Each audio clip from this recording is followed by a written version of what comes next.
Guys आपण माने केमिति अछंती आपण माने भलो थिबे सबुदिने भले रुहंतु एमती भल पाइबा सब बेले देई थांतु। दोस्तों आमे एबे पहुंच जाइचु नीलझड़ झाड़ेश्वर टेम्पल रे आपण मानकु बुलेई नहीं आसी जाइचु।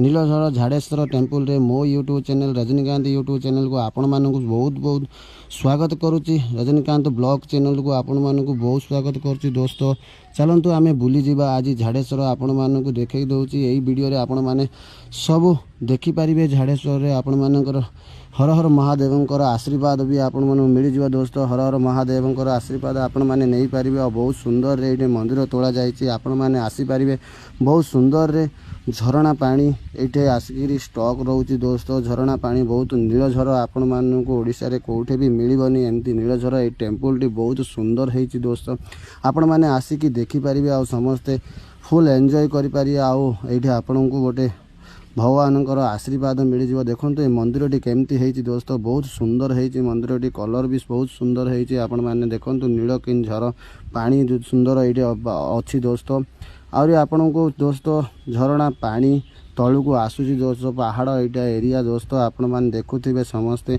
बहुत सुंदर रे ये गोटे कुंड भी बना जाइए। दोस्तों ये आपण को सुंदर आकृति भी है। दोस्तों आपण मैंने खलिकोट डिस्ट्रिक्ट यही मंदिर टे जाऊँगी। दोस्तों बहुत देखो झरणा पानी केमती को पाटे आसूसी। दोस्तों आपण मैंने देखुए समस्ते ये आसिक स्नान करती। दोस्तों आपण मैंने आसिक भी स्नान करेंगे। दोस्तों ये चारिपखाटा मुझे आपण मानक बुलेकी देखी दूसरी। दोस्तों बहुत सुंदर जगह आपण मैंने आसीपारे। आपण मैंने महादेवंकर झाड़ेश्वर